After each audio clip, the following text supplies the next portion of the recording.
ఫిబ్రవరి 19 నుండి 23 తేదీ వరకు ఉమ్మడి కరీంనగర్ జిల్లా బిల్డింగ్ పెయింటింగ్ సంఘాల జేఏసీ నాయకులు బంద్కు పిలుపునిచ్చారు. వేములవాడ పట్టణంలో బిల్డింగ్ పెయింటింగ్ల సంఘాల ఆధ్వర్యంలో బుధవారం మీడియా సమావేశం నిర్వహించారు. వారు మాట్లాడుతూ ఉమ్మడి కరీంనగర్ జిల్లా వ్యాప్తంగా ఫిబ్రవరి 19 నుండి 23 తేదీ వరకు 5 రోజుల పాటు బిల్డింగ్ పెయింటింగ్ కార్మికుల సమస్యలు వాటి పరిష్కారం కోసం బంద్ నిర్వహిస్తున్నట్లు తెలిపారు. ఉమ్మడి జిల్లా వ్యాప్తంగా ఇంటి యజమానులు, ఇంజనీర్లు, బిల్డర్స్, భవన నిర్మాణ కార్మిక సంఘాలు, కార్మికులు బంద్కు సహకరించాలని వారు కోరారు.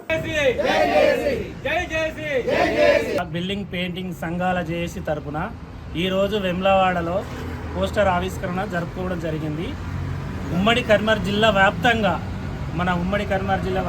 పెద్దపల్లి, జగిత్యాల, సిరిసిల్ల, హుస్నాబాద్ జోన్ వారీగా మేము మా వెమ్లవాడ తరపున దీనికి బంద్కు మద్దతు తెలుపడానికి అందరం ఏకతాటిగా నడవడానికి ఈరోజు ఉమ్మడిగా ముందుకొచ్చి ఈ కార్యక్రమాన్ని విజయవంతం చేద్దామని జేఏసీ తరపున పోస్టర్ను ఆవిష్కరణ చేయడం జరుగుతుంది.